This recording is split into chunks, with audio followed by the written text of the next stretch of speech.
It's not about justice. It was able to stop winning. Plain and simple. No, It shouldn't be. that's improper.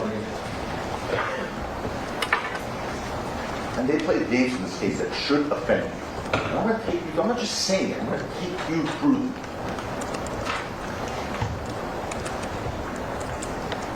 Not showing you evidence, embracing perjury of this Relli, trying to deceive you. Remember something I said to you in the opening. I said we're here to make promises both sides, but not like politicians' promises. You know, the thing where we promise you the moon, you vote based on our promises, and you see if we fulfill them. Here, we make promises in that opening statement. You get to see if we fulfill them, then you vote. Let's see what they promised compared to what we promised. They told you Rocky was the aggressor. His text messages show he was the aggressor. We got deleted text messages, we'll get to that. They told you that Rocky shot Relli with a real gun. We told you that Relli was manufacturing the story, deleting and destroying evidence. He was trying to extort Rocky, which came through. That Relli was the real aggressor, Rocky used the prop gun to defend himself. There are two hurdles that they have to overcome to get a conviction in this case. Two hurdles. They cannot overcome them. One is that an object in Rocky's hand on November 6, 2021 was not a prop gun, beyond a reasonable doubt. Second is that Rocky did not act in self-defense for 12 year ills. The judge instructed you, if the prosecution failed to prove the object in Rocky's hand was not a prop gun, beyond a reasonable doubt, the case is over. It's over. Beyond a reasonable doubt. You can stop there. It's over. The judge also told you that regardless of what Rocky had in his hand, if you find that he acted in self-defense or in defense of 12 year ills, he's also not guilty. That's the law. It's not our argument. They bear the heavy, heavy burden of disproving self-defense or defense of another beyond a reasonable doubt. And that's a burden that they cannot carry in this case, not even close. Relli threatened Rocky, Relli threatened Relli, Relli repeatedly punched Ills and ragdolled Ills, and we're going to show you that again on the video. Slowly. You had it narrated to you, but you can see it on the video. Before we do that and talk about it, let's discuss why they can't overcome that first hurdle. First, beyond a reasonable doubt, that the object in Rocky's hand was real, was not what we'll fire on. Because they cannot, absolutely cannot overcome that. There is incontrovertible evidence and testimony in this case, and other evidence that shows you the object that Rocky was possessing was a prop gun. Unimpeached. Not a real firearm. And they asked why. First of all, remember, there's no evidence in the record Rocky was licensed to carry in 2021. He wasn't. But Twelby and Lou told you it wasn't a real gun. Two people came in here, took an oath, and told you it was not a real gun. Lou Levin told you where it came from, that D&B music video. He identified it with Rocky and Rihanna from July of 2021, right before. He told you he put a clip drawer on it, essentially a belt clip, to clip the piece onto a belt to make it easy to carry. And he extended the magazine with a clear magazine to make it look more intimidating, because the Glock he had prop gun Glock with 26 sword fits in a pocketbook. It's really small. So this was meant as a deterrent. Mr. Sloman told you that Lou Levin couldn't name the security guy who advised Rocky to carry a prop gun. He was never asked. And he didn't say security guy. He said Rocky's security team. The testimony you could, by the way, you could always have the testimony read back to you at any point. If there's any dispute, I know you guys can take crazy things, but if there's any dispute, you could always say, can we have that part read back of the testimony where Mr. Lemon talked about the security people who advised Rocky, or whatever, hypothetically. So he never was asked who, but he didn't say a security guy. He said a security team, and he just said he concurred. He wasn't pretending to be a security advisor that they mocked him. They didn't ask him that, yet they just tried to argue that to you.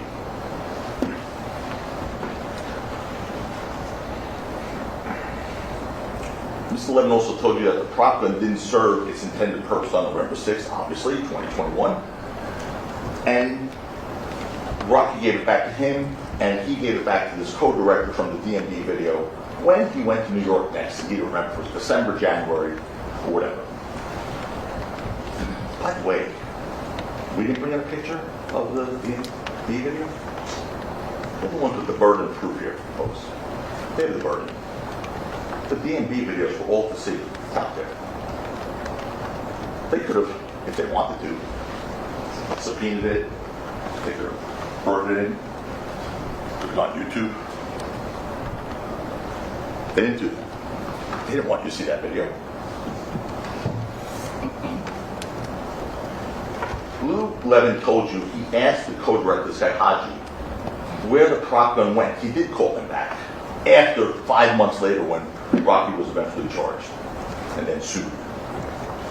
And Haji, this prop gun guy, the co-director, said he didn't know that he explained he had a studio, a big studio in common with other directors of these videos and films and whatnot. And he said it was a common space that had cameras, lighting equipment, prop equipment, and everything else that was borrowed and exchanged and whatnot between a bunch of people. That's uncontroverted testimony. And it was gone. The guy Haji couldn't find it. Don't think Lou didn't try. He did. The guy Haji said it was gone. And you heard the DA spoke. They told you. They told Lou. They spoke to Haji. They recorded it. They told Lou. And you know, if Haji said anything inconsistent with what Lou said, you're going to hear that thing.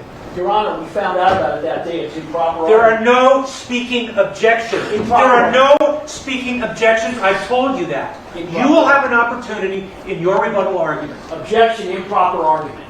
Overruled. Because if he says it loudly, it's going to get sustained. Objection, improper Sustained. argument. That is sustained. Don't do that, Mr. Tacopina. Anyway, you were hurt. You know, they knew about Lou Levin prosecution before this trial started. They knew before this trial started, he said that the prop gun came from a music video that could have looked like, and they could have looked at prop houses, the music video, whatever else. They could have done it too. But they didn't say, oh, we didn't do it. Again, you have absolutely no burden to do anything. We did provide live witness testimony. We cross-examined people. It wasn't a surprise to them.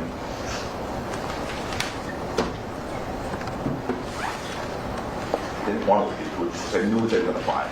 That's why you didn't hear anything. That's improper argument. Overruled.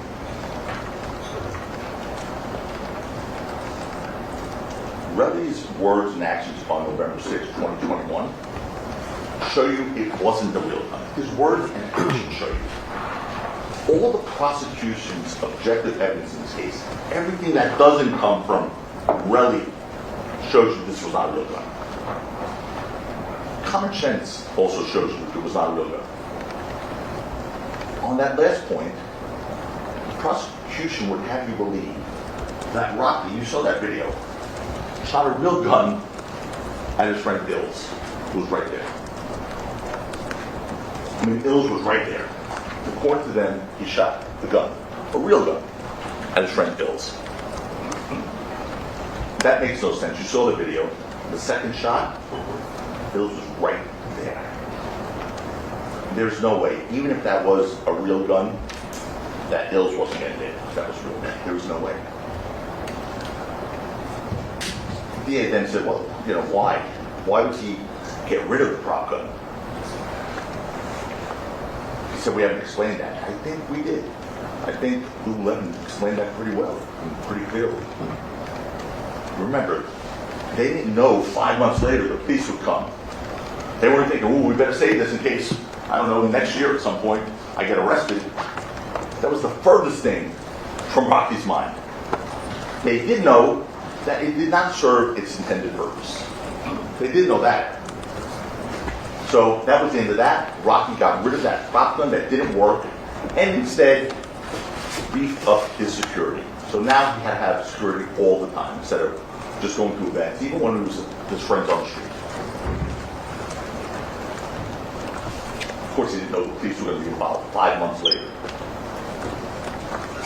As for 12B and Lou Levin, you heard from each of them. And before we get into what they said, let's talk about the process. What's supposed to be about the search for the truth. That's what it's meant to be. It's not supposed to be about just trying to win. That's what it's not supposed to be about. Especially when you have the power of law enforcement government behind you. You know, it's the prosecutor's job to make sure that innocent people go free also. And it makes sense that all the witnesses come to your attention. All the witnesses come to your attention, as we had to do in this case. You can see that responsible citizens came in here as witnesses who were often treated roughly and ridiculed, attacked by Mr. Lewin, an obsession to win, attacked. You don't treat witnesses who came in here, don't get paid to tell the truth, have no financial motive, you don't treat them like that, just purely and simply because they're not saying what you want them to say in your version of what the truth might be. You don't do that.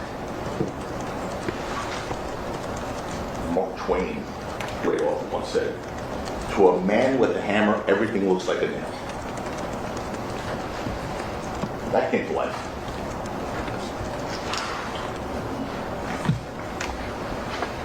The prosecution embraced Relli in this case, though. Embraced him. He didn't even once mention to you all, okay, he perjured himself before you guys many times. Called things fake that weren't fake. He lied to your faces. That wasn't even mentioned this morning.